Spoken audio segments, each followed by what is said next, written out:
you later, Chris. See you later. See you in a bit, Christian. Cool.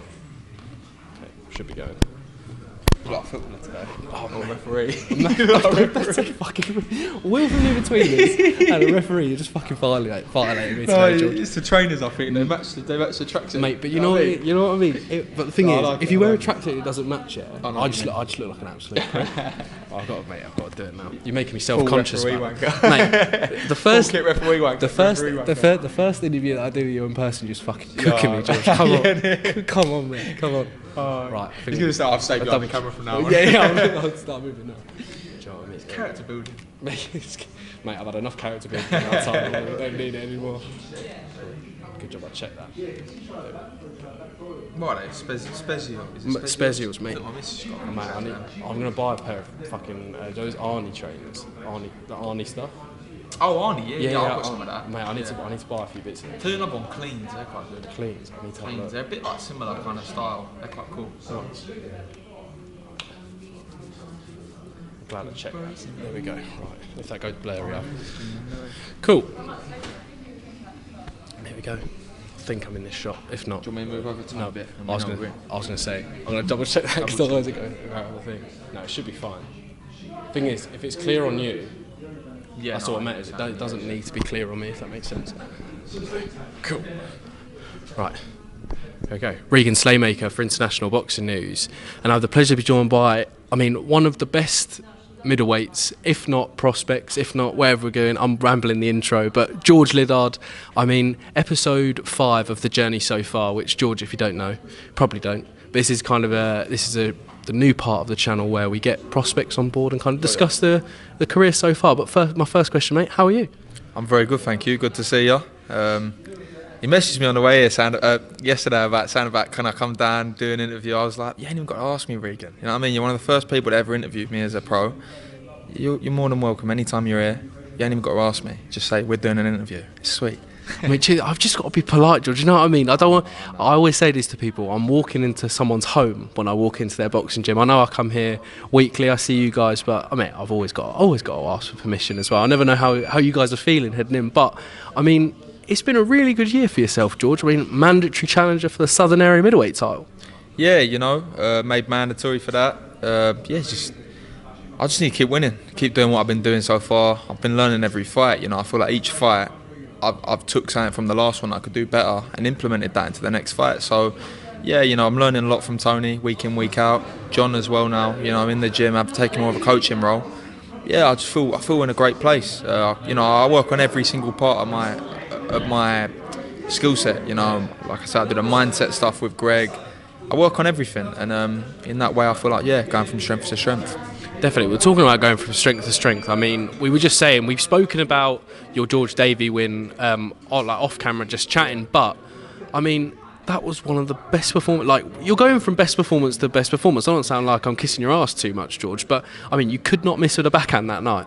No, I know. Definitely. I feel like performance on performance, you're seeing the more mature me, and like I say, I'm 22, I'm not 23 for another 7-8 months, so... I'm still young, and like you're seeing me maturing, not just physically but mentally, And going into that fight, everyone was obviously saying that it's a big step up. I boxed a few undefeated fighters already. I've been to Vegas, boxed a guy on his home soil that was unbeaten. So for me, it wasn't really a step up for me. It was just kind of a showcase, and getting to showcase my skills, especially I was on the live card for the first time and.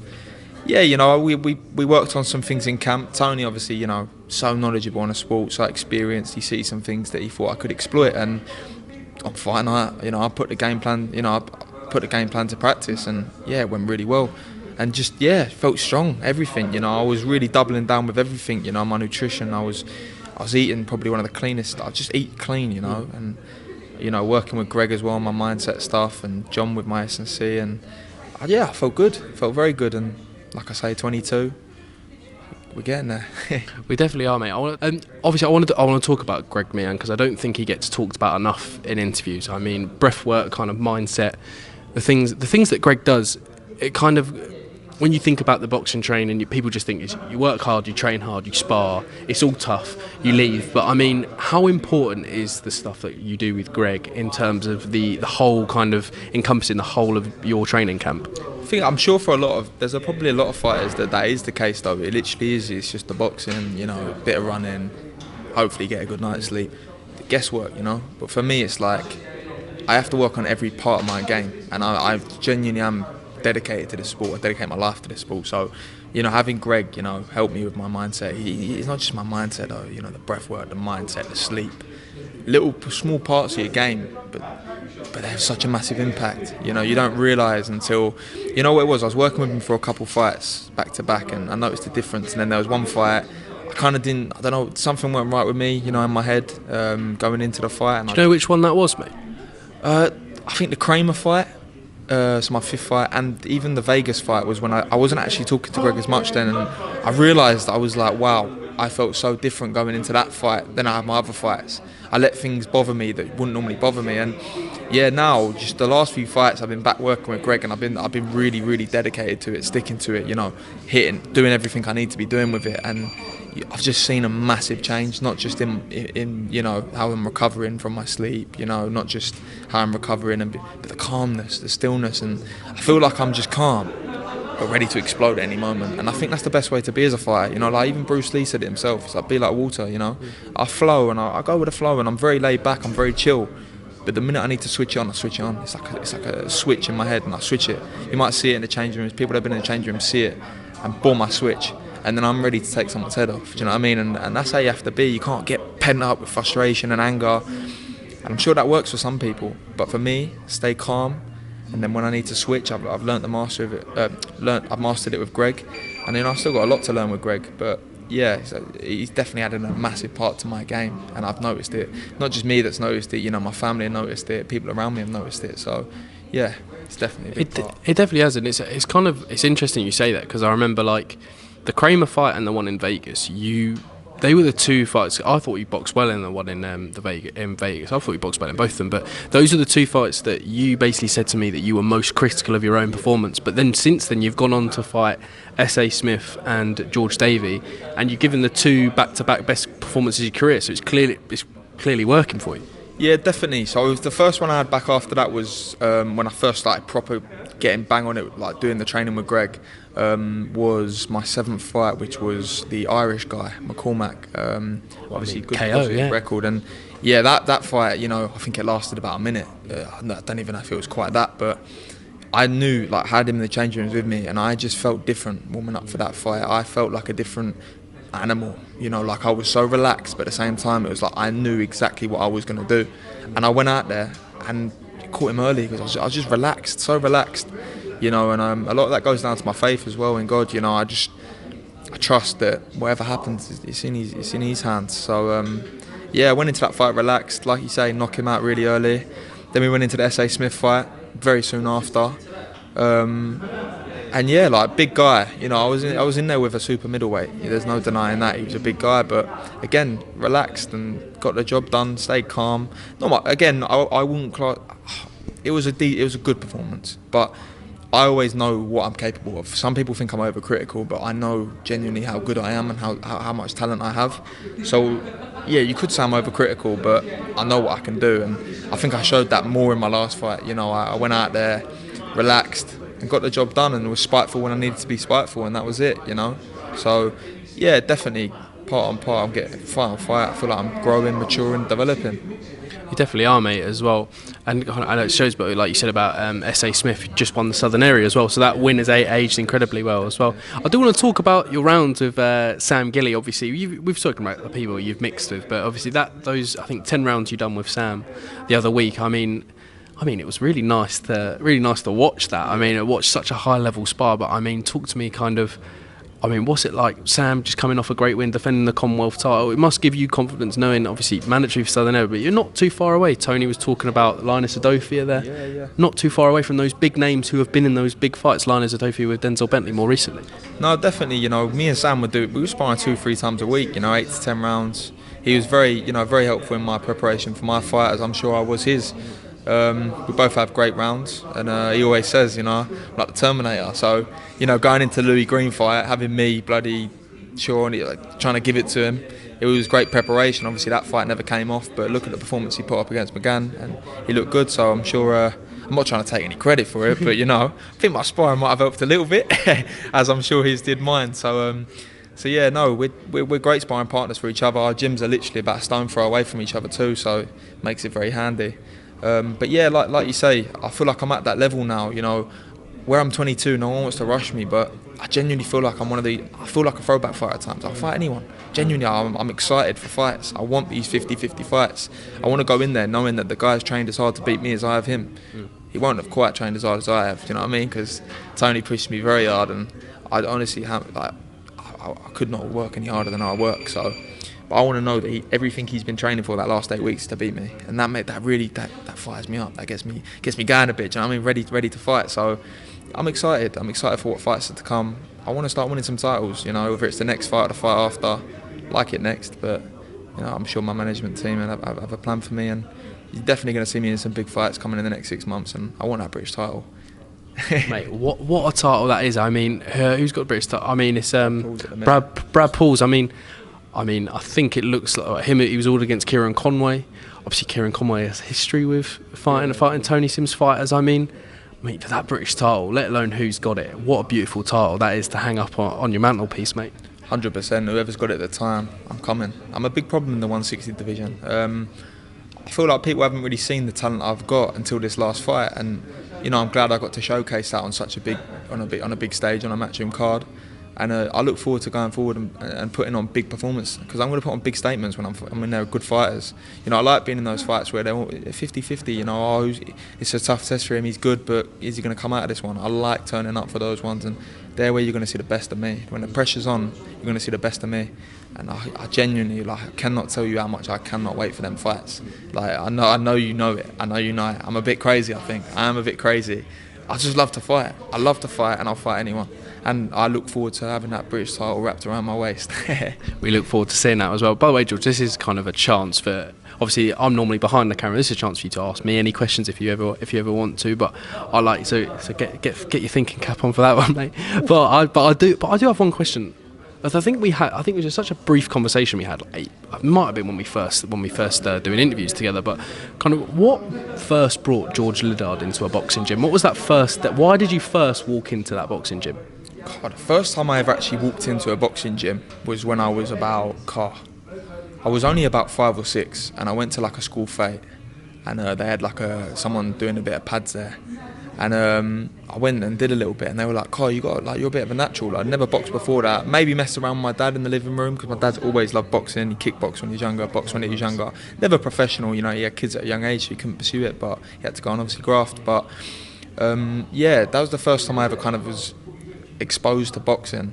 And I went to the gym, and it was in Origin Gym at the time, and they were doing like a bit of a session. But it was, at the time, it was like, because it was children, they were like, it was a lot of playing games.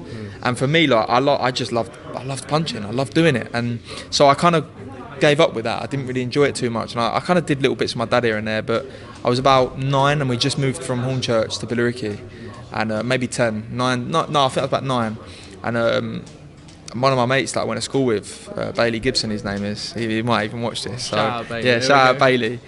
I was doing karate at the time, and I was good at karate. I got to a brown belt, but he was like, why don't you come do boxing with me? So I went down to a local amateur gym, did some boxing, just fell in love with it, you know, like, I loved it. I loved the training. My dad loved me training as well, so even if I didn't want to go, I was going, you know what I mean? So I'm so glad that he pushed me like that, because, you know, I was a quiet kid. I was like sociable, but like I was quiet, you know. There was times obviously at primary school and stuff, I got picked on. Like I was quiet, I was never outgoing, and I think, you know, going there gave me confidence. And as I grew up, I was always very critical of myself, even as a kid. Like, I had to be the best at whatever I did. So I think that's what got me to where I am now. Without that, I don't think I'd be where I am now. Being overcritical, I wouldn't be where I am now. And my dad, you know, pushing me to go on those days I didn't really want to go, and I can't thank him enough for that now. People at the time, and other family members, like, "Oh, you're very hard on him," for my dad. even about what I ate, I was, he'd be on at me like, you're fighting in a few weeks, watch what you're eating. I'd go around my nan's, bring out the biscuit tray. She'd be like, no, he can have a biscuit, let him have a biscuit. My dad would be like, okay, son, your choice. I'm telling you shouldn't have it. And I can't thank him enough for being hard on me in those times, because I genuinely don't think I'd be here now, fighting the way I'm fighting and being where I'm at if it wasn't for him. So, yeah, thanks to my dad as well. Sorry, what is it? Before I forget Liddard Senior's name, what is Terry. it? Terry. Shout out Terry, because if you're ever at George's fight, there's normally your mum, your dad, and then I think your sister as well is normally there. Yeah, and honestly, I know, and your girlfriend, sorry, as well.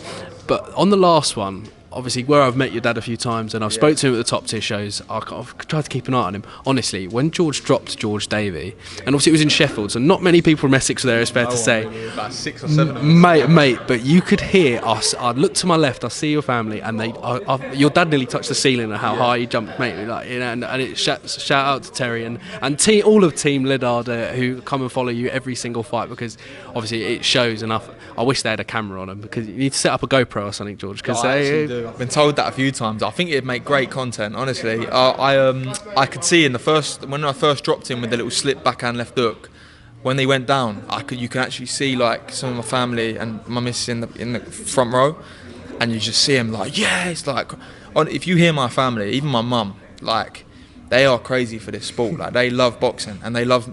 She says she don't like me boxing, but I'm telling you, when I'm in there, you wouldn't think that. Bloody hell, she honestly, the things she shouts and that, I get a bit scared sometimes, you know what I mean? She's crazy, honestly, she's crazy. So, but whenever I watch back, we always get messages like, oh God, I could hear your mum, I could hear your girlfriend, I could hear your sister, I could hear your dad.